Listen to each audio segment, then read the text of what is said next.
Hello दोस्तों, welcome to my channel शुभ लक्ष्य। पिछले क्लास के वीडियो में हम लोगों ने केंद्रीय उच्च भूमि के पठार के बारे में पढ़ा था। इसमें हम लोगों ने मालवा का पठार, मेवाड़ का पठार और बुंदेलखंड के पठार को पढ़ा था। साथ ही साथ इसमें हम लोगों ने अरावली पर्वत श्रेणी के बारे में भी डिस्कस किया था। आज के इस वीडियो में हम पढ़ेंगे विंध्य श्रेणी, नर्मदा घाटी, बांडेर का पठार, पन्ना रीवा का पठार। तो चलिए दोस्तों, आज क्लास शुरू करते हैं। तो विंध्य श्रेणी की चर्चा करने से पहले हम मैप में समझेंगे कि विंध्य श्रेणी का लोकेशन कहाँ स्थित है। मैप हमने वहीं तक बनाया है जहां तक हमें समझना है, आगे हमने मैप को नहीं बनाया। तो अगर हम मैप को समझ लेंगे तो हमारा आधा कॉन्सेप्ट तो ऐसे ही क्लियर होगा। तो इसीलिए सबसे पहले हम मैप को समझते हैं कि विंध्य श्रेणी का आपका नर्मदा घाटी का हिस्सा, भांडेर पठार का हिस्सा और पन्ना रीवा पठार का हिस्सा कहाँ कहाँ स्थित है, लोकेशन को हम लोग समझते हैं। तो ये हमारा रहा भारत का मैप। बात करें विंध्य श्रेणी की, तो भारत के मैप में आपको विंध्य श्रेणी यहाँ मिलेगा। मध्य प्रदेश के दक्षिणी हिस्से में आपको मिलेगा विंध्य श्रेणी। ये रहा विंध्य श्रेणी, ये आपको दिख रहा होगा हरे हरे भाग से, आपको यहाँ हरे कलर का दिख रहा होगा। तो ये आपका रहा विंध्य श्रेणी। विंध्य श्रेणी के पूर्वी हिस्से में आपको मिलेगा कैमूर। ये विंध्य का ही हिस्सा है, अलग हो गया है विंध्य से, लेकिन विंध्य का ही ब्रांच है कैमूर पर्वत श्रेणी। कैमूर के आपको उत्तर में मिलेगा पन्ना पर्वत श्रेणी। जितने भी ग्रीन भाग दिख रहे हैं ये सभी पर्वत श्रेणियां हैं। तो आपको उत्तर में पन्ना मिल रहा है, कैमूर के उत्तर में पन्ना पर्वत श्रेणी, और कैमूर के दक्षिण में आपको मिलेगा सोनपर पर्वत श्रेणी। ये पन्ना, सोनपर और कैमूर ये विंध्य पर्वत श्रेणी का ही हिस्सा है, उसी से ही अलग हुआ है, उसी का ही ब्रांच है जो पूर्वी और अलग हो गया है। विंध्य का ही ब्रांच है जो पूर्वी हिस्से में ये अलग हो गया है। यहां तक समझ गए। उसके बाद विंध्य के उत्तर में आपको अरावली मिलेगा, राजस्थान वाले इलाके में। इसके बारे में चर्चा की है, लोकेशन भी समझे हैं। अरावली विंध्य के दक्षिण में आपको मिलेगा सतपुड़ा, महादेव, सतमाला, अजंता, और महादेव के पूर्वी हिस्से मिलेगा मेघाल। सतपुड़ा के पूर्वी हिस्से में महादेव है, सतमाला के पूर्वी हिस्से में अजंता है। तो ये सभी लोकेशन है आपका पर्वत श्रेणियों का। यहां तक हमारा कॉन्सेप्ट क्लियर हो गया। अब आगे बात करते हैं विंध्य के उत्तरी हिस्से में क्या क्या लोकेटेड है। तो विंध्य, ये रहा हमारा विंध्य पर्वत श्रेणी। अगर इसके उत्तर में बात करें तो सबसे पहले बात करते हैं, तो इससे जो सटा हुआ हिस्सा है आपको यहाँ दिख रहा हुआ ये रेड वाला पार्ट जितना, ये सभी क्या है, पठार है। आपको सबसे पहले ये समझ लीजिए, ये जो ग्रीन वाले हिस्से जितने हैं ये आपके हैं पर्वत श्रेणियां। रेड वाले भाग, लाल वाले भाग जितने हैं ये सभी क्या है, पठार है।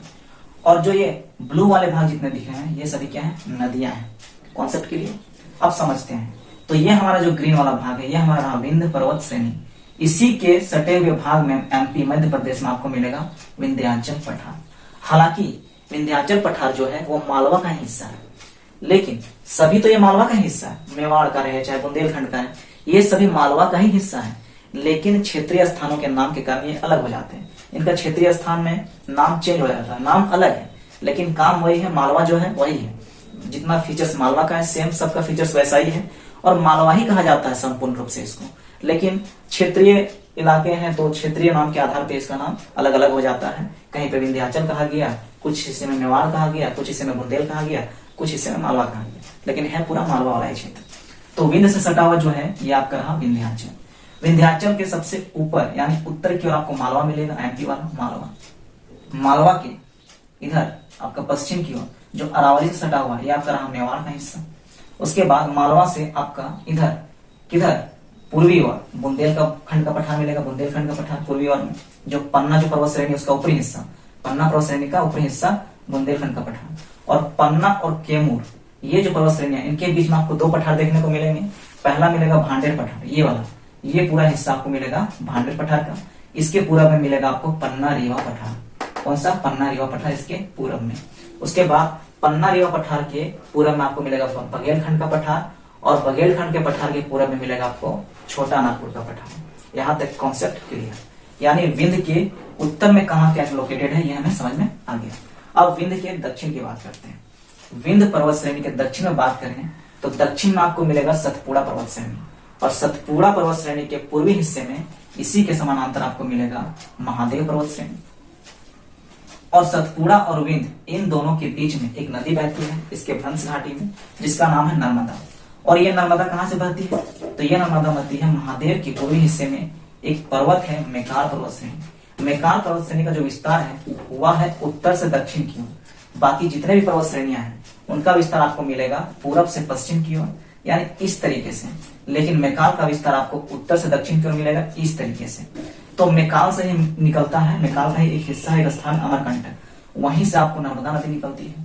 और ये नर्मदा नदी निकलकर विंध्य पर्वत श्रेणी और सतपुड़ा पर्वत श्रेणी के बीच से होकर गुजरती है। और बीच से होकर गुजरने से तो सतपुड़ा और विंध्य के बीच जो हिस्सा बचता है वो क्या कहलाता है? नर्मदा घाटी। क्यों? क्योंकि यहीं से आपको नर्मदा नदी निकलते हुए दिखाई देती है। नर्मदा नदी इन्हीं दोनों पर्वत श्रेणियों के बीच में बहती है, इसलिए ये वाला पूरा हिस्सा हो गया आपका नर्मदा घाटी वाला हिस्सा। ये वाला हिस्सा आपका क्या हो गया? नर्मदा घाटी वाला हिस्सा। क्यों? क्योंकि नर्मदा नदी बहती है इन दोनों के बीच से। तो विंध्य और सतपुड़ा के बीच की कहानी समझ में आ गई। अब बात करते हैं आगे सतपुड़ा। सतपुड़ा के दक्षिण में आपको मिलेगा सतमाला पर्वत श्रेणी, और सतपुड़ा और सतमाला के समानांतर पूर्वी हिस्से में मिलेगा अजंता पर्वत श्रेणी। तो सतपुड़ा और सतमाला इन दोनों के बीच में एक और नदी बहती है, कौन सी? तो ताप्ती नदी। कौन सी? ताप्ती नदी। यहाँ से ये दिख रहा होगा ताप्ती नदी आ रही है, और ये आपका नर्मदा नदी। तो ताप्ती नदी बहती है। तो ताप्ती नदी बहती है तो सतपुड़ा और सतमाला का बीच वाला हिस्सा क्या कहलाएगा? ताप्ती घाटी। ये वाला हिस्सा, ये पूरा वाला हिस्सा क्या कहलाएगा आपका? ताप्ती घाटी। तो नर्मदा घाटी कहाँ है समझ में आ गया, ताप्ती घाटी कहाँ है समझ में आ गया, मेकाल कहाँ समझ में आ गया। ठीक है। और बाकी जो विंध्य पर्वत श्रेणी है इसका जो दक्षिण वाला हिस्सा किधर है? सतमाला के इधर, ये आपका दक्कन का पठार होगा। इधर बाकी केंद्रीय उच्च भूमि का पठार हम समझ ही चुके हैं। बाकी उधर बघेलखंड का पठार, छोटा नागपुर का पठार, इसको हम लोग आगे क्लास में डिस्कस करेंगे। तो ये हमारा पूरा रहा मैप पठार वाला। तो इसमें हमने समझ लिया विंध्य श्रेणी कहाँ है। तो विंध्य श्रेणी यहाँ है, इस हिस्से में, मध्य प्रदेश के दक्षिणी हिस्से में, और पूर्वी हिस्से में जाके ये कई ब्रांचेज में बढ़ जाता है। यहाँ समझ में आ गया। नर्मदा घाटी कहाँ है? तो नर्मदा घाटी आपका है विंध्य और सतपुड़ा के बीच, विंध्य पर्वत श्रेणी और सतपुड़ा पर्वत श्रेणी के बीच में है आपका नर्मदा घाटी। ये भी समझ में आ गया। भांडेर पठार कहाँ है? तो भांडेर पठार आपका है पन्ना, जो विंध्य का ही हिस्सा है, पन्ना और कैमूर, ये दोनों विंध्य का ही हिस्सा है। पन्ना और कैमूर के बीच में आपको मिलेगा भांडेर का पठार। और भांडेर के पठार के पूर्वी हिस्से में, इसी में पन्ना कैमूर के बीच में पूर्वी हिस्से में मिलेगा पन्ना रीवा का पठार। ये हमारा पन्ना रीवा का पठार। तो इस प्रकार से हम लोगों ने लोकेशन तो समझ लिया। अब हम लोग इनके बारे में विस्तार से बात करते हैं। तो चलिए सबसे पहले बात करते हैं विंध्य श्रेणी के विस्तार की। तो विंध्य श्रेणी के विस्तार की बात करें तो इसका विस्तार हमें देखने को मिलता है गुजरात के जोवाट से लेके बिहार के सासाराम तक। तो सबसे पहला पॉइंट आता है कि विंध्य श्रेणी का विस्तार कहां से कहां तक है। तो विंध्य श्रेणी का विस्तार है जोवाट जो गुजरात का एक हिस्सा है, गुजरात का स्थान है, गुजरात में एक स्थान है जोवाट। तो जोवाट से सासाराम तक ये फैला हुआ है। बिहार में है सासाराम, तो सासाराम तक। तो अगर विंध्य श्रेणी की बात करें तो विंध्य श्रेणी यहां से शुरू होता है। ये हमारा गुजरात वाला हिस्सा। तो ये गुजरात कहां से? जोवाट से शुरू होता है। गुजरात में एक स्थान है जोवाट, वहां से विंध्य श्रेणी की शुरुआत होती है। और ये कहां तक जाती है, फैलती है कहां तक? इसका विस्तार है आपको यहाँ कौन सा हिस्सा? तो ये हमारा हिस्सा है सासाराम का हिस्सा। और ये कहां स्थित है? बिहार में स्थित है।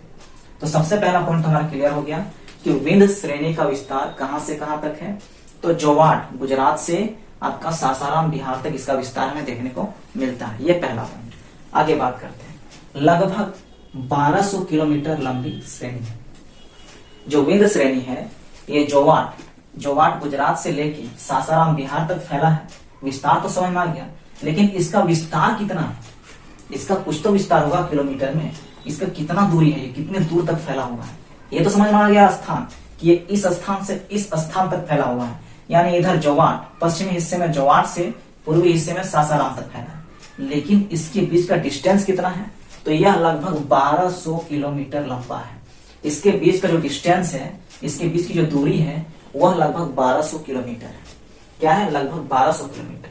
तो विंध्य श्रेणी का विस्तार हमें लगभग 1200 किलोमीटर तक देखने को मिलता है। और इसका विस्तार जोवाट गुजरात से लेके सासाराम बिहार तक हुआ है। यहां तक क्लियर। उसके बाद विंध्य श्रेणी की औसत ऊंचाई की बात करें तो इसकी औसत ऊंचाई है 400 से लेके 650 मीटर। 400 मीटर से लेके 650 मीटर तक इसकी औसत ऊंचाई है। किसकी? विंध्य श्रेणी की। विंध्य श्रेणी इधर अधिक ऊंचा देखने को मिलेगा, लेकिन जब ये बिहार की ओर जाता है कैमूर वाला हिस्सा, तो इधर ऊंचाई आपको कम देखने को मिलेगा। तो विंध्य श्रेणी की बात करें तो इसका विस्तार किस प्रकार से हुआ ये समझ लिया। इसकी ऊंचाई की बात करें तो विंध्य श्रेणी कुछ इस प्रकार से आपको दिखेगा। इसका जो बीच वाला हिस्सा है, ये वाला बीच वाला हिस्सा ज्यादा अधिक ऊंचा है। कितना? 600 मीटर, 650 मीटर के आसपास इसकी ऊंचाई है। लेकिन जो साइड में है, साइड जहां से विंध्य श्रेणी की ऊंचाई धीरे धीरे बढ़ती है, तो जो साइड वाले हिस्से हैं, इस हिस्से में इसकी ऊंचाई बहुत कम है। 500 मीटर से 450 मीटर, 500 मीटर, इतना ही इसकी ऊंचाई देखने को मिलती है साइड साइड में। और धीरे धीरे ये बीच वाले हिस्से में इसकी ऊंचाई बढ़ जाती है कितना, 600 मीटर से 650 मीटर। इसीलिए विंध्य श्रेणी की औसत ऊंचाई कितनी है, 400 मीटर से लेके 650 मीटर। ये क्लियर हो गया। आगे बात करें तो विंध्य श्रेणी की सर्वोच्च शिखर, जो सबसे ऊंचा उसका शिखर है, वह है गुडविल पीक। क्या है, गुडविल पीक, जिसको सद्भावना शिखर भी कहा जाता है। और इसकी ऊंचाई लगभग है 775 मीटर। इसकी ऊंचाई कितनी है, 775 मीटर। तो विंध्य श्रेणी की सबसे ऊंची चोटी, सबसे सर्वोच्च शिखर गुडविल पीक है। इंग्लिश में इसको गुडविल पीक बोल रहे हैं और हिंदी में इसको बोल रहे हैं सद्भावना शिखर। और इसकी कुल ऊंचाई जो है लगभग 775 मीटर है, सबसे ऊंची चोटी की, सबसे सर्वोच्च शिखर की। विंध्य पूर्व में, विंध्य जो है पूर्व में नई शाखाओं में विभक्त है। तो विंध्य पर्वत की बात करें तो अभी हमने इसके बारे में बात किया। तो जो विंध्य पर्वत है वह पूर्व में नई शाखाओं में विभक्त है।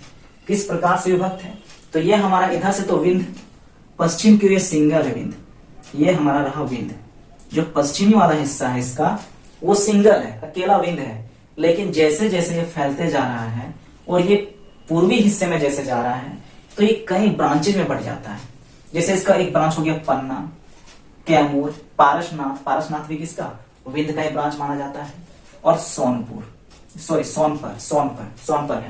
सोनपर, पन्ना हो गया, कैमूर हो गया, पारसनाथ हो गया और सोनपर हो गया। ये किसका ब्रांच है, सब विंध्य का ही ब्रांच है। अलग हो गया लेकिन ब्रांच विंध्य का ही एक शाखा है। पूर्वी हिस्से में कई ब्रांचेज में है और पश्चिमी हिस्से में अकेला ही विंध्य है। आप फिगर यहाँ जो मैप है यहाँ भी आप देख रहे होंगे, जो विंध्य है इस हिस्से में, पश्चिमी वाले हिस्से में ये सिंगल बढ़ा है, सिंगल। लेकिन जैसे ये पूर्वी हिस्से में जा रहा है, एक तो यहाँ अलग हो गया, कैमूर में बढ़ गया, इधर आपका उत्तर की ओर पन्ना हो गया और इधर आपका दक्षिण की ओर सोनपर हो गया। तो ये कई हिस्सों में बढ़ जाता है। तो इसका विस्तार हमें देखने को मिलता है कई हिस्सों में, पूर्वी और कई शाखाओं में बढ़ जाता है। लेकिन पश्चिम में विंध्य अकेला है। ठीक है, आगे बात करते हैं। तो विंध्य के उत्तर में विंध्याचल पठार है, जो आगे मालवा से जुड़ता है। जो विंध्य है, विंध्य, इसके उत्तर में विंध्याचल पठार है। विंध्य का उत्तर, ये हमारा रहा विंध्य पर्वत से। इसके उत्तर, इसका उत्तर इधर हो गया इस हिस्से में। तो इसके उत्तर में क्या, विंध्याचल पठार। अभी हम लोगों ने बात की, यहाँ देखिए विंध्य से सटा हुआ विंध्याचल पठार। तो इसके उत्तर में विंध्याचल पठार है, जो आगे मालवा से जुड़ता है, जो आगे। उसके बाद इसके उत्तर में आपका मालवा हो, ये वाला हिस्सा, ये देखिए मालवा, ये जो गोल गोल गोल गोल बना हुआ है क्या है, मालवा। तो विंध्याचल पठार के आगे आपको मालवा मिलता है, मतलब मालवा और विंध्य श्रेणी के बीच में आपको विंध्याचल पठार देखने को मिलेगा। तो वही यहाँ बोला गया है कि विंध्य के उत्तर में विंध्याचल पठार है, विंध्य के उत्तर विंध्याचल पठार है और ये आगे मालवा तक फैला हुआ, मतलब इसके बाद आगे आपको मालवा मिलेगा, जो आगे मालवा से जुड़ता है, यानी मालवा से जुड़ा हुआ है। इधर मालवा है, इधर विंध्य है, इसी के बीच में आपको विंध्याचल पठार देखने को मिल रहा है। तो इस प्रकार से कुछ लोकेशन है। तो अगर इस फिगर को विंध्य के अगर उत्तर से दक्षिण की ओर देखा जाए तो ये किस प्रकार से दिखेगा, तो कुछ इस प्रकार से दिखेगा। यहाँ हमने एक फिगर को ड्रॉ किया है, तो कुछ इस प्रकार से आपको दिखेगा। देखिए विंध्य की बात करें तो ये देखिए विंध्य सबसे ऊपर है। अगर विंध्य से उत्तर की ओर जाएंगे, इधर उत्तर की ओर, ये उत्तर है, ये दक्षिण है, इसमें अपने ये उत्तर है, ये दक्षिण है। तो अगर विंध्य को हम मानते हैं, यहाँ विंध्य है, देखिए विंध्य, सतपुड़ा, सतमाला, ठीक है, तो ये विंध्य है। अगर विंध्य से हम उत्तर की ओर इस ओर जाएंगे तो कुछ इस प्रकार से ढाल इसका देखने को मिलेगा। ये विंध्य है, यहाँ देखिए ऊंचा है, इधर से आपको ढाल मिलेगा। तो यहाँ पे थोड़ा सा ऊंचा में मिलेगा विंध्याचल पठार, ये हिस्सा, ये क्या विंध्याचल पठार, ये ढाल है, ये ढाल और ये ढाल मिलेगा। उसके बाद यहाँ मिलेगा मालवा का पठार। देखिए विंध्य है, विंध्य से ढाल मिला विंध्याचल, थोड़ा ऊंचा में विंध्याचल, विंध्याचल से और ढाल मिला कहाँ, मालवा। इस प्रकार से तो ये ढाल धीरे धीरे बढ़ते जा रहे हैं, धीरे धीरे उत्तर की ढाल बढ़ते, तभी तो नदियां बहती है ना इधर, तभी नदियां इधर बहती है, किधर, गंगा घाटी की तरफ, उत्तर की ओर। क्यों, इस प्रकार से ढाल है, नदियां आएगी इस प्रकार बह के निकलेगी। तो सबसे पहले तो आपको विंध्य मिलेगा, उसके बाद विंध्याचल, उसके बाद मालवा।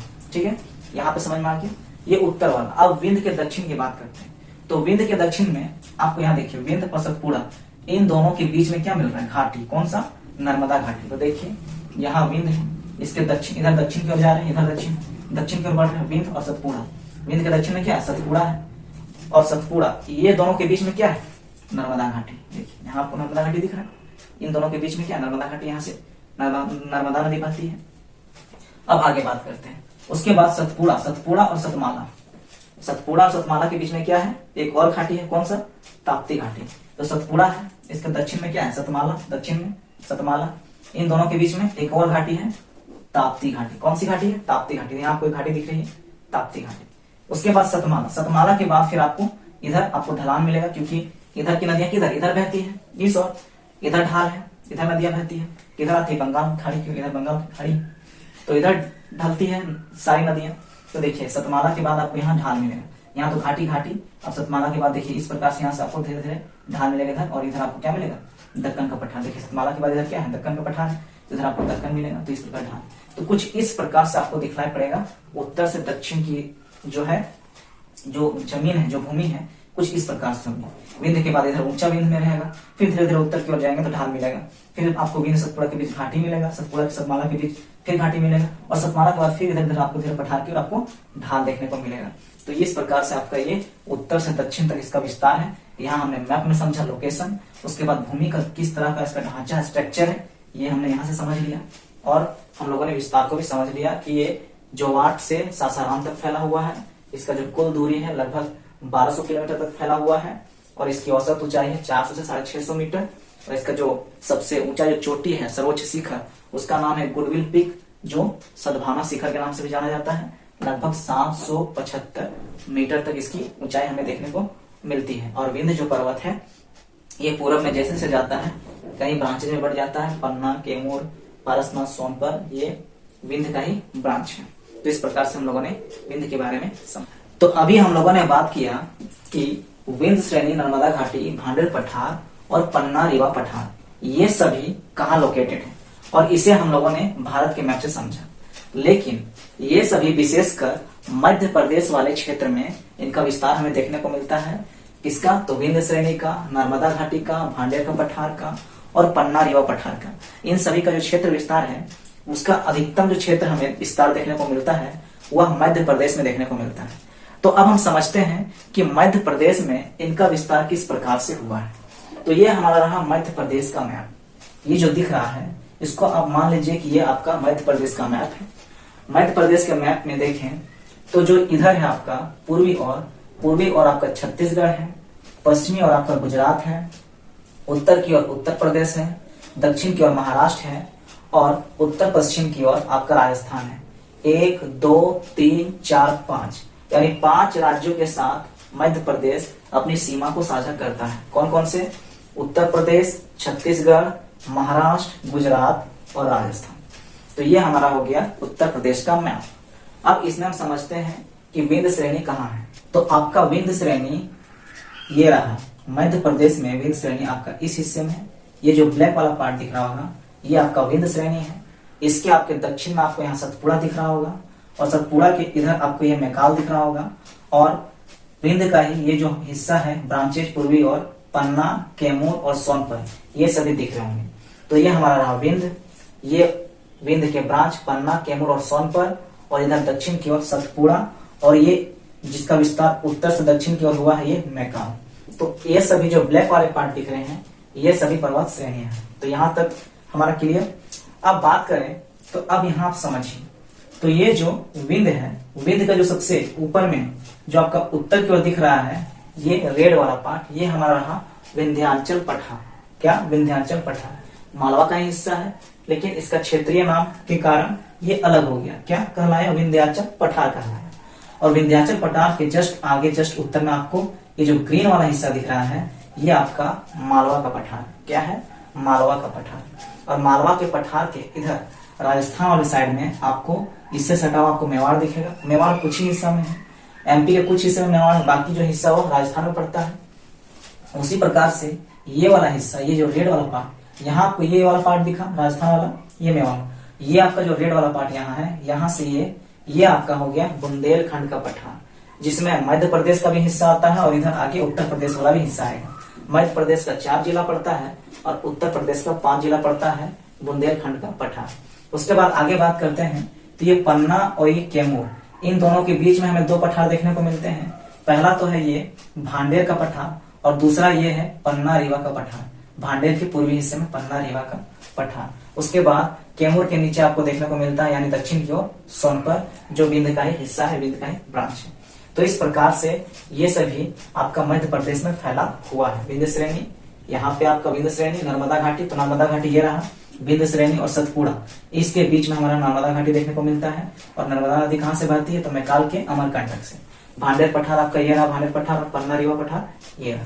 तो हमने भारत के मैप के आधार से भी समझ लिया इनके बारे में, और मध्य प्रदेश के मैप के आधार से भी समझ लिया इनके बारे में। मध्य प्रदेश से समझना इसलिए जरूरी था क्योंकि इनका जितना भी क्षेत्र विस्तार हमें देखने को मिलता है, उनका अधिकतर क्षेत्र विस्तार मध्य प्रदेश में ही देखने को मिलता है। इसीलिए हमने मध्य प्रदेश से भी इसको समझ लिया कि मध्य प्रदेश में इसका क्षेत्र विस्तार किस प्रकार से है। बाकी भारत से तो हमने समझा ही है। अब आगे बात करते हैं, अब बात करते हैं आगे विंध्य श्रेणी की।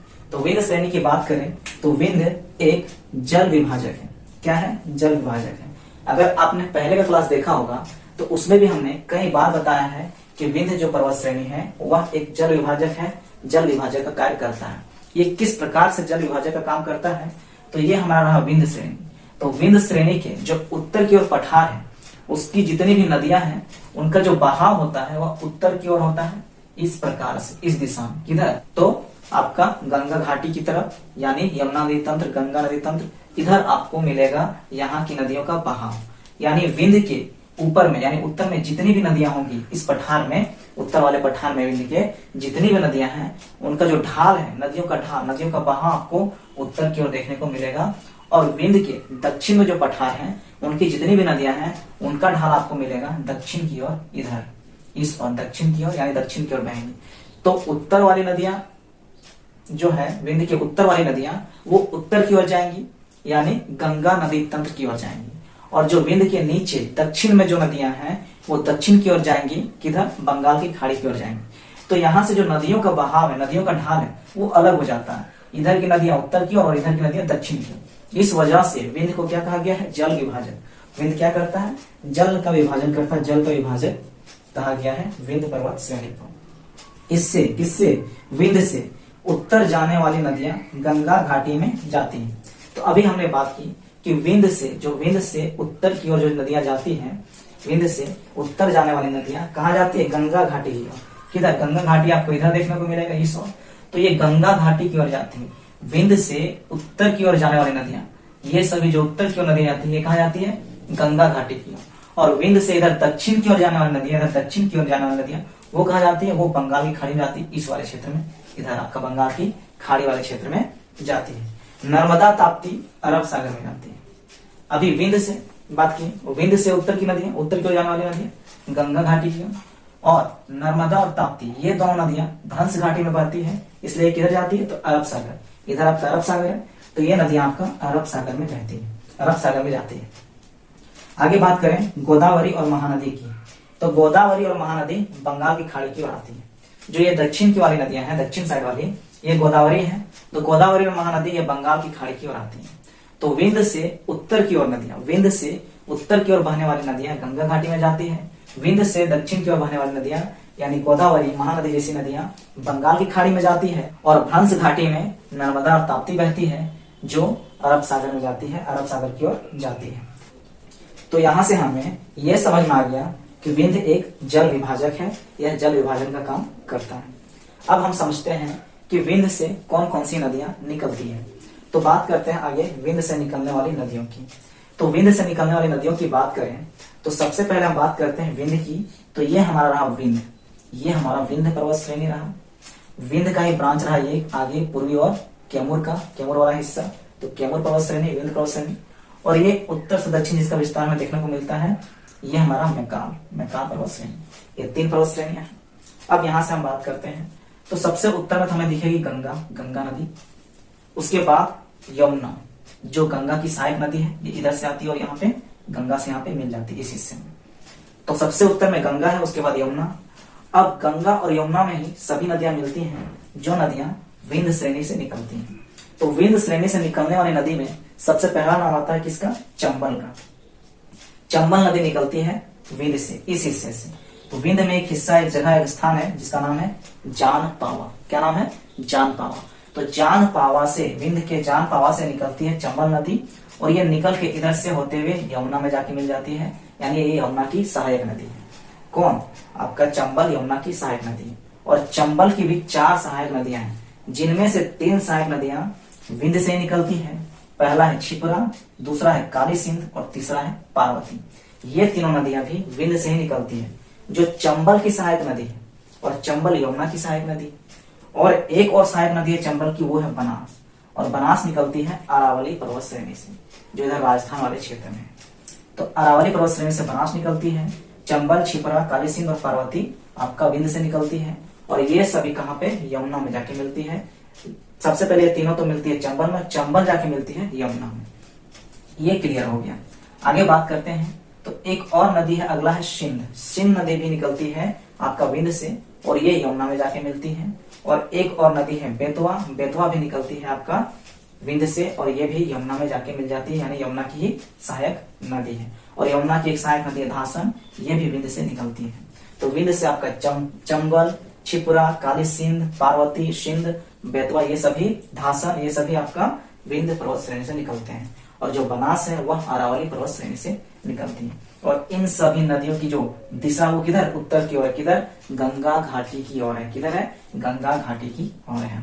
आगे बात करते हैं कैमूर। कैमूर से भी एक नदी निकलती है, इसका नाम है कैन। और कैन कहाँ मिलती है जाके? ये भी यमुना में जाके मिलती है। इस हिस्से में देखिए, यहाँ से निकली कैन कैमूर से और ये यमुना में जाके मिल गई। कैमूर से कैन निकली। उसके बाद आगे बात करते हैं। तो एक और नदी है, अगला नदी है सोन नदी। सोन नदी ये निकलती है मैकाल, मैकाल के अमरकंटक से। मैकाल में एक स्थान है, अमरकंटक एक जगह है, वहां से निकलती है सोन नदी और ये जाके गंगा से मिलती है। कहाँ पे? गंगा से। ये यमुना से नहीं मिलती, किससे मिलती है? गंगा से मिलती है। बेतवा, चंबल, ये सभी कहाँ? यमुना में जाके मिलते हैं। लेकिन जो सोन नदी है ये आपका अमरकंटक से निकलती है और यह गंगा घाटी में जाके मिलती है, यानी गंगा नदी में मिलती है। डायरेक्ट जाके गंगा नदी में मिलती है। कहां से निकलती है? अमरकंटक से निकलती है। किससे? मैकाल के अमरकंटक से। और मैकाल के अमरकंटक से एक और नदी निकलती है जिसका नाम है नर्मदा नदी, जो आपका अरब सागर की ओर जाती है। कौन? ये नदी, ये देखिए इस प्रकार से एक नदी आती है इधर, नर्मदा नदी, जो विंध्य पर्वत और इसके नीचे है सतपुड़ा, दक्षिण की ओर सतपुड़ा पर्वत, विंध्य और सतपुड़ा के बीच में बहती है नर्मदा नदी और नर्मदा घाटी का निर्माण करती है। तो इस प्रकार से हम लोगों ने विंध्य से निकलने वाली नदियों के बारे में भी समझ लिया कि विंध्य से जितनी भी नदियां निकलती हैं ये सभी गंगा घाटी की तरफ जाती है, यानी गंगा नदी तंत्र और यमुना नदी तंत्र, इन नदी तंत्रों में जाके मिलती है उत्तर की ओर। और बाकी जो विंध्य की दक्षिण की ओर नदियां हैं वो आपका बंगाल की खाड़ी की ओर जाती है और बाकी नर्मदा और ताप्ती ये सभी अरब सागर की ओर जाती है। तो यहाँ तक हमारा कॉन्सेप्ट क्लियर हो गया। तो आज का वीडियो यही समाप्त करते हैं दोस्तों। हमारा टॉपिक यहाँ तक क्लियर हो गया है। आगे हम लोग इसी टॉपिक के बारे में बात करेंगे, इसमें कुछ हिस्सा बच गया है और इसी के बारे में नेक्स्ट वीडियो में पढ़ेंगे। तो आज का वीडियो यही समाप्त होता है दोस्तों। हम लोग नेक्स्ट वीडियो में मिलेंगे नेक्स्ट टॉपिक के साथ। तब तक के लिए धन्यवाद दोस्तों। जय हिंद।